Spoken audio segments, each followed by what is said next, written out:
Hey guys! Whoo! Here we are and here we go. Well, I'm still on my brother's location scout in Japan! And I've got my my company shirt on and everything. So I'm this has been a wild ride, let me tell you. But I told you I was gonna have a recipe and I'm not letting you down. So I figured since I'm in Japan, this would be the perfect opportunity to show you guys my attempt at a Japanese recipe, udon.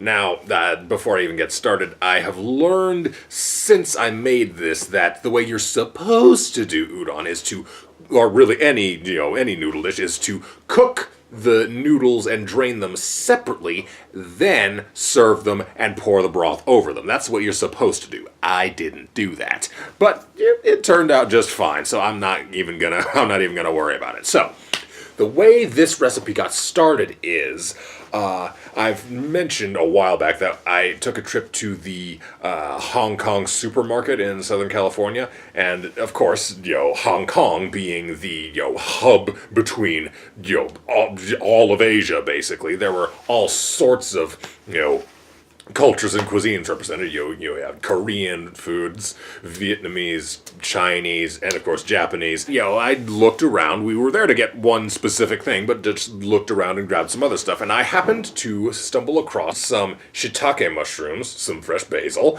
and something else called enoki mushrooms, which I had never heard of before, and I absolutely had to get because I thought they were hilarious. They're just these teeny tiny little narrow things that are all just perfectly straight and stuck together in a giant bundle.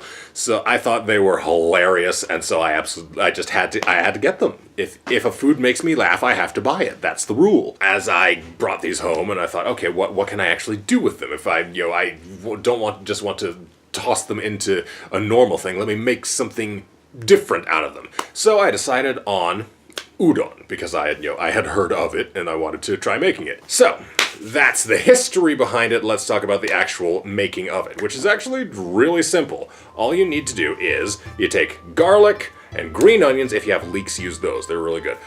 So garlic and green onions and your shiitake mushrooms, and get those sautéing in a decent sized pot, whatever. While that starts to cook down, you chop off the very base of the enoki mushrooms, and then you chop the top about inch off of the at the cap end, and then slice the rest of the stalks into 1.5 to 2 inch pieces, and throw those in with the shiitakes and garlic, and you sweat that down a little bit. Then you pour in 2 quarts of vegetable broth. I was cooking for vegetarians. You can use beef or chicken broth if you want to. And if you want more vegetables at this point, you can add them, but it works fine as a, more of a plain recipe. It doesn't have to be chunky. In fact, udon usually isn't chunky. You put stuff on top of it and to the side of it, but you don't put that many pieces in it. Oh, what am I talking about? I almost completely forgot about the most important ingredient, the 5 spice. See, again, while I was at Hong Kong supermarket, I found a jar of Chinese 5 spice, and I was like, ooh, I've heard of this before, maybe I should get some. But then I looked at the ingredients on the back and I said, wait a minute, I have almost all of these already, so I can just make my own. So the only thing that I was missing was anise, so I just bought a jar of ground anise. So what you need to make 5 spice, and there are various recipes for 5 spice. In fact, there's, I think, also something else called Japanese 7 spice, so you could go even further if you want to, but I just went with the 5 spice because that sounds about right. So what you do for my version is you take fennel seeds, about I'd say about 2 teaspoons of fennel seeds, and you toast those up in a dry pan until, you just heat it up until your kitchen starts smelling amazing. Then you turn the heat off and shake them around so they don't burn. Then you can just, use pre-powdered the rest of the stuff. If you have a mortar and pestle, this is where it comes in handy. You grind up your fennel seeds, and if you don't have a mortimer and pestle, sure. And if you don't have a mortar and pestle, you can use a coffee grinder, I guess, would work. You clean out your coffee grinder with some some uncooked rice. Just grind that up and it'll get all the remnants of coffee grounds out of it. Then you can grind up spices in it. There you go. That's how you do it. Anyway, if you have a mortar and pestle, grind up your toasted fennel seeds. Then you add fennel, ginger, anise, clove, and as always, be very careful with the clove, and cinnamon.